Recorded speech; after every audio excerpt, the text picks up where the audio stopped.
আসসালামু আলাইকুম ভিউয়ার্স, আজকে আমু রান্না করবে দেশি মুরগির চামড়া হাড়গোড় দিয়ে আলু। দেশি মুরগির চামড়া খেতে তো আমার অনেক বেশি ভাল লাগে, আর হাড্ডি খেতেও অনেক ভাল লাগে।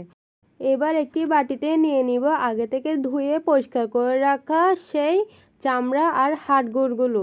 তারপর সেখানে দিয়ে দিবে থেতো করা পেঁয়াজ, সর্ষে বাটা, আদা বাটা, রসুন বাটা, তারপর সব ধরনের মশলা বাটা, মানে ধনে, জিরে, লবঙ্গ, এলাচ, দারচিনি। আম্মু থেকে পেঁয়াজ কম মনে হয়েছে, তাই আরও বেশি করে পেঁয়াজ দিয়ে দিল। সাথে দিয়ে দিচ্ছে বেশ কিছু পরিমাণ মরিচ বাটা। এবার একটি পাতিল নিয়ে নিবে, সেখানে দিয়ে দিবে পরিমাণ মতো তেল। তেলগুলো গরম হয়ে যাওয়ার জন্য অপেক্ষা করবে। তেলগুলো হালকা গরম হয়ে আসলে সেখানে দিয়ে দিবে তেজপাতা। তেজপাতাগুলো আম্মু মাঝখান থেকে ছিঁড়ে দিয়েছে, আপনারা চাইলে গোটাও দিতে পারেন। তেজপাতা যেহেতু ফেলেই দিতে হয়, তাহলে কিন্তু গোটা দেওয়া আমার বেশি ভালো লাগে, তবে কেন জানি আম্মু সবসময় তেজপাতাগুলো ছিঁড়েই দেয়। তারপর সেখানে দিয়ে দিল আগে থেকে সেই রেডি করে রাখা মিশ্রণটা দিয়ে ভালো করে অনবরত নেড়ে চেড়ে নিতে হবে, যাতে মিশ্রণটা তেলের সাথে ভালো করে কষে যায়। যে বাটিতে মশলাগুলো ছিল ওই বাটিতে সামান্য পরিমাণ পানি দিয়ে পানিগুলো নিয়ে নিল, যাতে মশলাগুলো নষ্ট না হয় আর কি। তারপর অনবরত নেড়ে চেড়ে নিচ্ছিল। আর দেশি মুরগির মাংসের মধ্যে কিন্তু প্রচুর চর্বি থাকে, তেমনই চামড়ার মধ্যে কিন্তু প্রচুর চর্বি থাকে, যার ফলে চর্বিগুলো গলে দেখেন কতগুলো তেল হয়েছিল। তাই আম্মু শুরুতে কিন্তু তেল কম করে দিছিল। মশলাগুলো ভালো করে কষে আসলে সেখানে দিয়ে দিবে আলুগুলোকে দিয়ে ভালো করে নেড়েচেড়ে নিবে।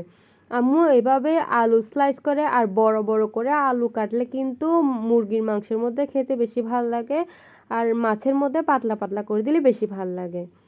আম্মু সবসময় মানে মুরগির মাংসের মধ্যে এরকম স্লাইস করেই দেয়, আর গরুর মাংসের মধ্যে এরকম টুকরো করে দেয়।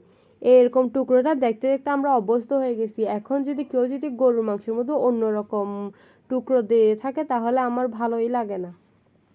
তারপর এখানে দিয়ে দিলাম বেশ কিছু পরিমাণ পানি দিয়ে আম্মু ঢাকনা দিয়ে দিচ্ছে, যাতে এগুলো ভালো করে রান্না হয়ে যায়। যেহেতু মুরগির চামড়াগুলো হাড়গুলো একদম ভালো করে কষিয়ে নেওয়া হয়েছে, তাই প্রায় অর্ধেকই সিদ্ধ হয়ে গেছিলো। এখন শুধু আলুগুলো ভালো করে সিদ্ধ হলেই হয়ে যাবে। যেহেতু এটা তরকারি রান্না করা হচ্ছে, তাই এখানে ঝোল একটু বেশিই হবে, তাই আম্মু পানি একটু বেশি দিয়েছিল।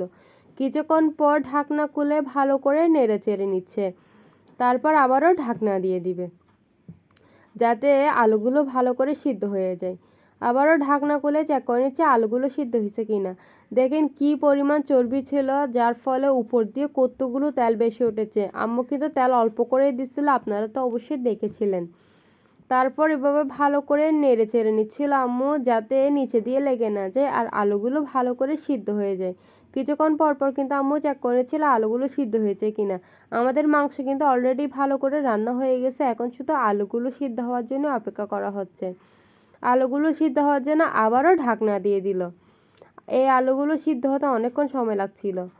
প্রায় 10 মিনিট পরে আবারও ঢাকনা খুলে চেক করে নিল আলুগুলো সিদ্ধ হয়েছে কিনা, এবং লবণটাও টেস্ট করে নিয়েছিল। লবণ পারফেক্ট ছিল, আর আলুগুলো একদম পারফেক্টলি সিদ্ধ হয়ে গেছিলো, তাই উপর থেকে ধনেপাতা কুচি ছিটিয়ে দিয়ে এবার নামিয়ে নিবে। আল্লাহ হাফেজ।